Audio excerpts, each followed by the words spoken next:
Let me ask you something honestly. Why did you become a realtor? Don't give me the networking answer, not the polished version that you write in your bio. The real reason. Most people say freedom, income, no earning cap, entrepreneurship. And yes, those are real answers. But if we're only about money, you would have chosen something more predictable.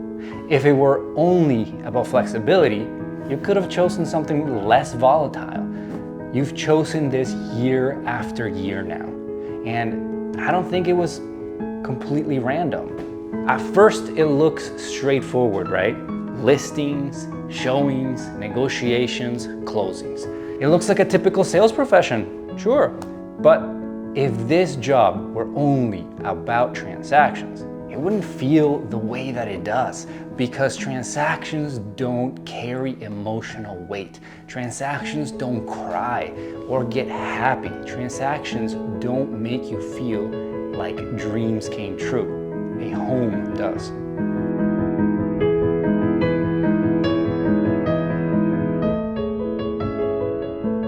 Let's pause for a second. What is a home really? From the outside, it's just a structure, right? From a bank's perspective, it's collateral. From a contractor's perspective, it's materials. But from a human perspective, a home is a witness. If a house could speak, it wouldn't talk about its square footage. It would talk about the footsteps it learned to recognize, the laughter in the kitchen, the silence after an argument, the moment someone stood alone in the living room asking themselves if this was the place where they would start over.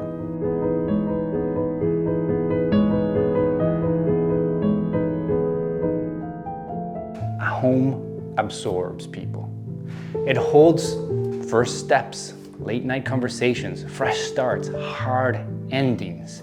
It doesn't know its market value. It only knows who people became while living there.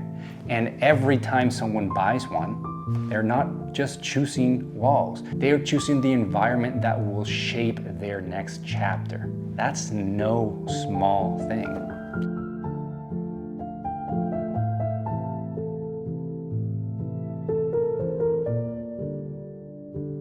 So when you decided to become a realtor, you didn't just choose to sell inventory. You chose to guide people through that moment.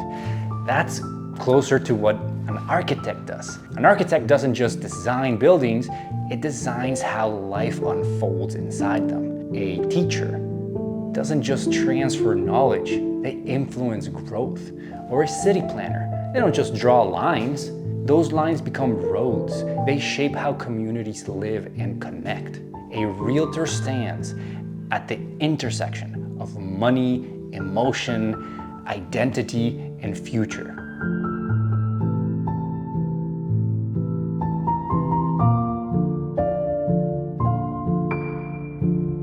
And there's something else most people overlook. This is creative work. You walk into a space and imagine possibility. You help clients see potential before it even exists. You translate abstract desires like, I want more space, I want more light, I want to feel safe, I want to grow, into physical reality. That's creative problem solving. That's vision. That's deeply human work. But let's be honest about your ambition too. Money, wealth, status. Because that's part of it as well. You didn't choose this profession only for emotional meaning. You chose it because you saw potential, unlimited upside, the possibility of building something that was yours. You saw other agents earning more than corporate executives. You saw independence. You saw the chance to create wealth for your family. And there's nothing wrong with that. Ambition is not greed. Wanting wealth is not shallow. Financial freedom changes how you live. It changes how you think. It changes how you show up for your family. Real estate is one of the few professions where effort, skill, and vision can compound into real wealth. And that is important.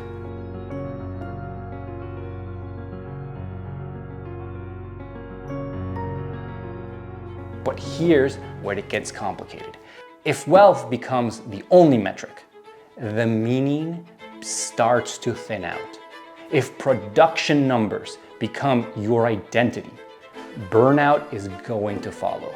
If comparison becomes constant, peace disappears. And I understand that tension. You want success, you want recognition, financial expansion, but you also want your work to matter. That internal conflict is very real. So maybe the better question isn't, why did you become a realtor? Maybe it's, what did you hope this profession would allow you to become? A provider? A leader? A respected professional? Someone independent, influential? Someone who builds wealth without asking permission? You know what? There's dignity in that ambition. There's power in that drive. But the deepest version of this profession combines both: impact and income, creativity and wealth, responsibility and reward. That's when it becomes something bigger.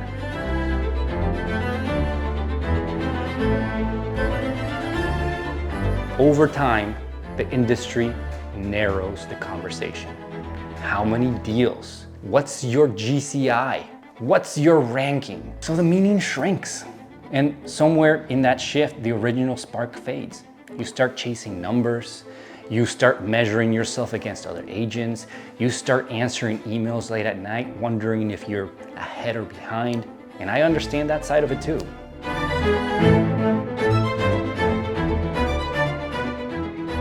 If you strip away the noise, what you really wanted wasn't just more transactions.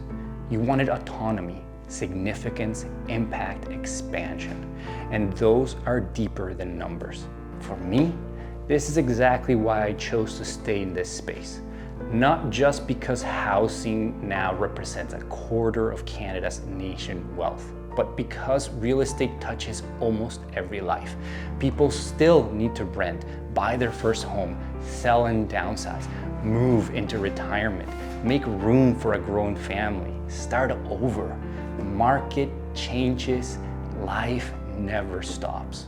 And when housing is out of reach, life gets delayed too.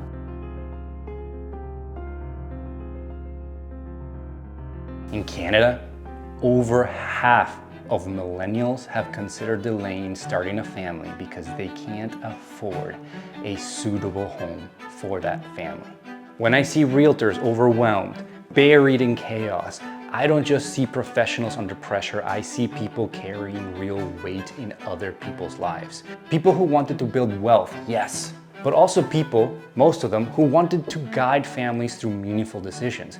Because on the other side of every deal, there's a couple trying to decide where to raise their kids. There's someone starting over after a divorce.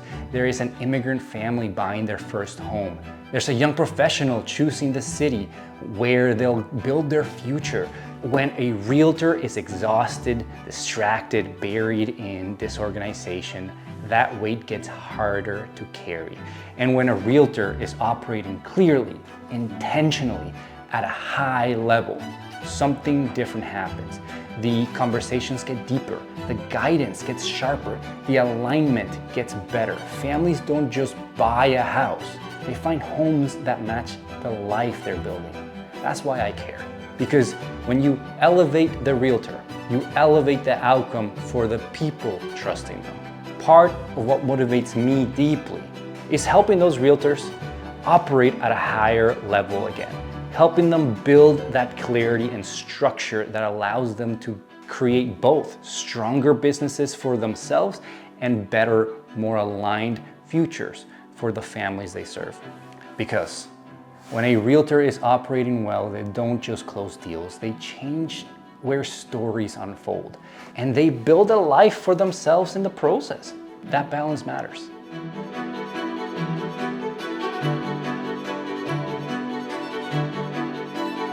One day, years from now, a child will run down a hallway in a home that you helped select. A couple will sit at a kitchen table, just like this one, in a house that you helped them choose. Someone will stand at a window and feel safe for the first time in a long time.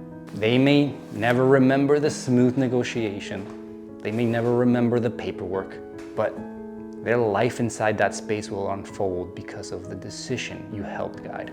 You know what? It's a little bit like photography. Sometimes you look at an old photograph, one that means everything to you. You remember the feeling, you remember who was there, you remember who you were in the moment, but you don't always remember who took the photo. Still, without that person behind the camera, that memory wouldn't exist the same way. And that's often what being a realtor is like. Years later, a family might talk about our first home. They'll talk about the backyard, the kitchen, the Christmas mornings, the late night conversations. They may not mention you by name in their story, but you were there. You helped them step into the place where their lives expanded. And at the same time, look back at the wealth you've built, the independence you earned, the life you created for your own family. And you'll realize something. This profession was never just about houses. It was about expansion. It was about quietly shaping the environments where life unfolds. And if that's part of why you chose real estate, then it deserves depth. It deserves intention. It deserves creativity. It deserves responsibility. Because this isn't just a sales career, it's influence, it's design, it's stewardship.